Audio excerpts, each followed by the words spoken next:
Why I cannot close a window on this Dell Latitude E5550 laptop.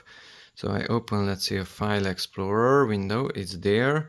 I press Alt+F4 on the keyboard and that window is not closing. So why Alt+F4 is not closing Windows? Press the function key and the escape key and then it will work. So function escape, and now Alt F4 is closing the window. So function and escape is switching between the F4 and that microphone muting option, or F3 and that volume up, F2 and volume down.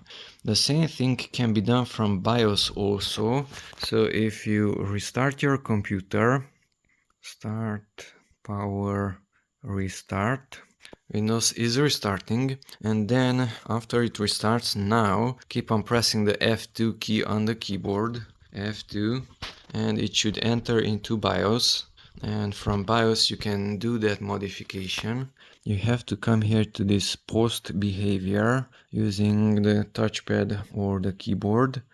Open the post behavior and you have this Fn lock option, and that's the standard which uses the F4, and the other one which is secondary, that one will use the lower one which is the blue or microphone muting option.